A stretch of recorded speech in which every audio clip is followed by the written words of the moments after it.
Suchet.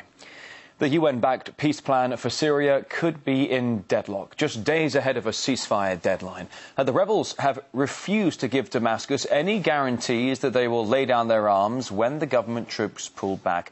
Our Middle Eastern correspondent Paula Sleer now has the latest, joining us live on the programme. Paula, with the clock ticking now until the end of the ceasefire deadline, the two sides don't look to have moved any closer to complying with the peace plan. Or can you give us some other news? Well, the commander of the rebel Free Syrian Army has indicated that he will not give any kind of written guarantees that he plans to lay down arms. And this is just hours after the Syrian regime put forward a request for such explanations. What the Syrian regime is asking for is written confirmation that the rebels will lay down arms before they withdraw their tanks and their troops from population centers. Now, this does threaten to derail the peace process just 2 days before the cease plan that was put forward by the former UN chief Kofi Annan goes into effect. What we know is that the rebels are saying that they do not recognize the legitimacy of the Syrian President Bashar Assad's regime, and as such they will not be giving any kind of guarantees. What they want first is for the Syrian troops to return to their bases and for all security checkpoints to be removed from the streets. But what we're hearing from Damascus is quite the opposite. They say that they need to have some kind of written guarantees and that they've received none of this from Kofi Annan or from the rebels themselves. In addition, they say that in the last few days there has been an alarming increase in violence in numerous Syrian cities, and it puts the blame for this squarely on the shoulders of the opposition, who they say are continuing to carry out violent acts. Now, Paula, despite the ongoing domestic crisis there in Syria with the government forces, with the opposition, let's talk about the international community. Moments ago, you mentioned this whole six-stage peace plan proposed by Kofi Annan.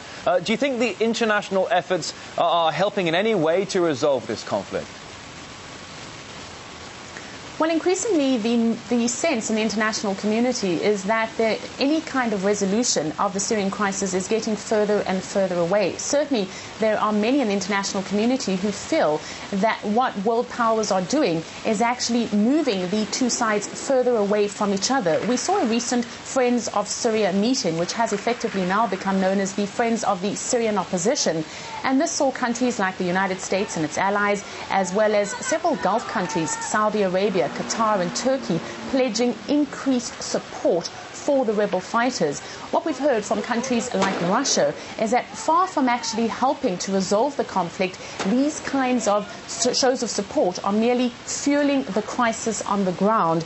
We also know that the United Nations has threatened to take what it's calling further steps against Damascus if it does not withdraw its troops by next week's Tuesday deadline. Just a reminder that Kofi Annan's plan says that by Tuesday all government troops must be out of population centres, and then by 6 a.m. Thursday, the opposition must have responded and ceased with their hostilities. But certainly, increasingly, the sense is that many in the international community, by lending their support to the opposition fighters, are actually doing little to help resolve the Syrian conflict.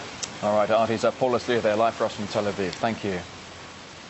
All right, well, for more on Syria, we can now talk to Dr. Nidal Kavalan, a former Syrian ambassador to Turkey, joining us live from Damascus. Thank you for coming on RT today. You are there in Damascus with less than 48 hours left ahead of the ceasefire. Do you think it will actually take place? Thank you, Rory. It's a privilege to appear on Russia today. It could happen, but it's going to be a little bit difficult now with the escalatory language that has been actually demonstrated mainly by armed opposition gangs. Syria has learned a very hard lesson from the Arab League observers saga. If you remember, the opposition or the armed gangs have actually used the existence of Arab League observers on the ground, and they have multiplied, they fostered in Syrian cities and towns, and it has cost the Syrian army and security forces and innocent civilians hundreds of extra lives, or extra hundreds of innocent lives of Syrian population and army soldiers. soldiers to get rid of some of those armed gangs and to clear some Syrian cities and towns. So Syria does not want the same thing to happen again during the existence of any international observers on the ground. That's why Syria has demanded that rebels or armed gangs lay down their arms, and Syria wanted written guarantees from main handlers and supporters of the so-called Syrian I'm sorry Army. to interrupt you, but it might be very difficult to get these so-called written assurances from the opposition members, considering there are at least 4 or 5 different factions that all claim they are the opposition. But if I may for a moment, the US and its allies are adamant that Assad has to go, but that is not a part of the ceasefire deal. How do you see Syria's next chapter if all sides drop their arms? I think, you know, before Obama, George W. Bush wanted Assad to go, and Jacques Chirac wanted Assad to go. They have all gone, and Assad is still there. Assad is the choice of the Syrian people. In the most recent referendum, he got almost 60%, despite all the hard circumstances on the ground, of the votes of confidence of the Syrian people regarding the new constitution of the Syrian Arab Republic. I agree with that. We need reform. Reform is vital, is essential for the modernization of Syria, but we want reform in a peaceful and civilized manner, not under the bonnets of the so-called Wahhabis who have been butchering men, women and children in Syrian cities and towns. So, okay, Obama can say what he wants, the West could say what they want, but what matters is what happens on the ground. What is happening on the ground in Syria, particularly in recent weeks, is that the state, the government, the army is regaining control of the majority of Syrian territory, and, you know, armed gangs are running away, fleeing to Turkey, Jordan, Lebanon, and, you know, some if I may just jump in for a moment. I do apologize again for interrupting you. We are so low on time here, but I want to continue this conversation.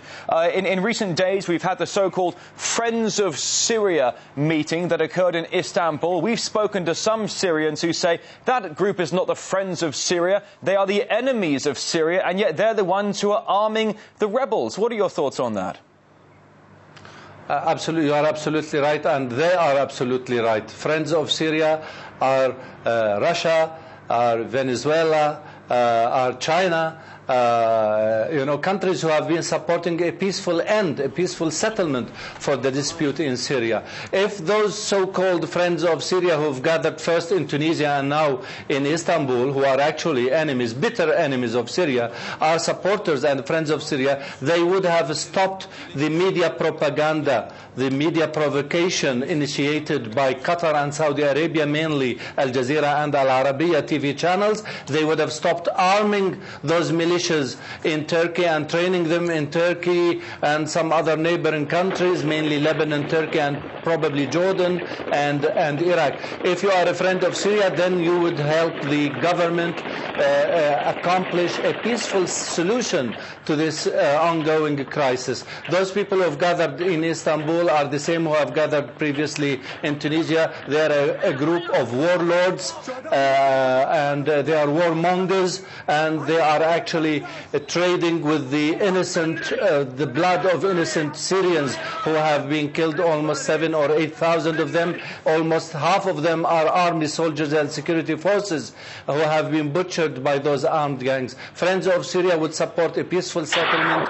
Enemies of Syria would go on arming and training and financing those Islamic fanatics who have been trying to dismantle the very existence and undermine the very existence of a secular state in the Syrian Arab Republic. Dr. Nidal Kabalan, I wish we had more time for this. We don't here on RT. Former Syrian ambassador to Turkey, thank you for joining us live from Damascus. Thank you. Thank you. A pleasure.